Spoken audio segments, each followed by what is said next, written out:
He, for them, is the most valuable trade asset that maybe any team in the league has had for the last decade plus.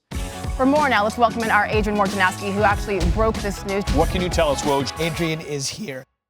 Now that the Pelicans organization has decided to reincorporate Anthony Davis back into the team, here's a sense that I have about how they'll use Davis the rest of the way.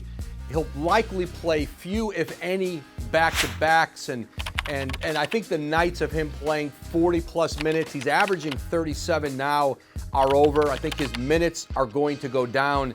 Really paramount for New Orleans is to keep Anthony Davis healthy. He, for them, is the most valuable trade asset that maybe any team in the league has had for the last decade plus, and they've got to get a maximum return on him, and part of that is making sure he gets to the finish line in April healthy. An important date for Anthony Davis's future is mid-May, the NBA draft lottery, because whoever wins the lottery, certainly that number one overall pick may be of interest to New Orleans, and especially if it's New York, a team that would have some confidence that they could re-sign Davis. And Boston's going to stay out of any formal discussions on Davis until they're done. They can't make a trade for Anthony Davis officially till July 1. But once the Pelicans and the Celtics and other teams in the league get near the NBA draft in late June, that's where you may see a deal for Davis come together. That's some of the timeline of how this could play out with Anthony Davis and his future with New Orleans. Before the Raptors agreed to a deal with Memphis on Marc Gasol on Thursday, they were deep into conversations with New Orleans about Nikola Mirotić. There were several teams in the East trying to acquire him. Milwaukee ended up getting a deal done, but not before Toronto and New Orleans came pretty close to an agreement. It would have been a three-way deal that would have included the Orlando Magic, but the Pelicans pivoted, went to Milwaukee, took a deal that included 4 future second-round picks, and at that point, Toronto picked back up its negotiations with Memphis and completed a deal for Marc Gasol that really changes the face of this Toronto roster with a pretty short runway into the playoffs. And what Toronto was counting on with Marc Gasol is certainly his intelligence, his basketball IQ, his deep reservoir of playoff experience. Toronto plays fast, and they've played a style. It's been a very athletic team, but playoff basketball tends to slow down. And the idea of having Marc Gasol in the postseason, who is a veteran of a lot of big Western Conference drag-out playoff series, it fits. And knowing this, Milwaukee, the best team in the East, got better on trade deadline day with the Mirotić deal, and Philadelphia bringing on Tobias Harris and putting on the floor now what might be the best starting 5 in the conference. It forced Toronto to look at itself and say, we can't stand pat at the trade deadline, and they make a pretty dramatic deal for Marc Gasol.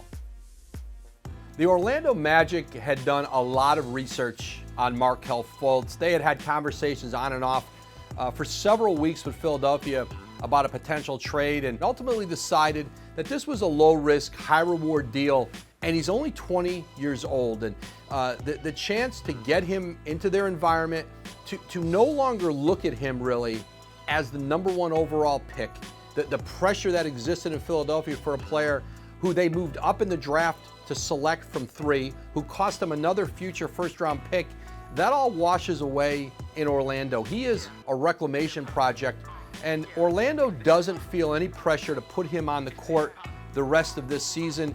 They may go out in free agency this summer or in the draft and select a point guard that may address some more immediate needs for them, but they're looking at it, this is a potential longer play with Fultz, and seeing if they can still tap into what is an immensely talented young player and see if there's a way to get his career back on track. And again, a low-risk, high-reward proposition for the Magic with Markelle Fultz.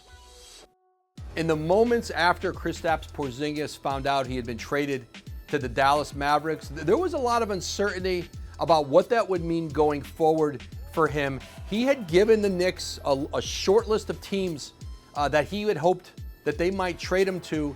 That list, I'm told, included the Brooklyn Nets, the Los Angeles Clippers, the Toronto Raptors, and the Miami Heat. Dallas wasn't on that list, but once Porzingis got off that plane in Dallas, it started to become pretty evident to him that this might be a really good fit for him long term. Dirk Nowitzki was one of his idols, and while Dirk will likely retire after this season, he's expected to still be around that organization and really play as much of a role as Kristaps Porzingis might like him to play. The relationship that he's building with Dallas may go a long way in solidifying his future there. He can sign a long-term extension this summer. He'll be a restricted free agent, but he may never end up out in the marketplace. But what the Mavericks has done a really good job at now is rebooting this organization. They've missed on a lot of draft picks through the years. They've traded a lot of draft picks out, and they haven't had a nucleus of young talent to grow themselves, develop, and then pay and keep. Now they have that with Doncic and Kristaps Porzingis, and for the first time, you can look out down the road in Dallas and see a team now being constructed in the post-Dirk Nowitzki era that has the chance to be a contender again. Thanks for watching ESPN on YouTube, and please subscribe to our channel, and be sure to watch for more Woj Reports on ESPN's YouTube channel.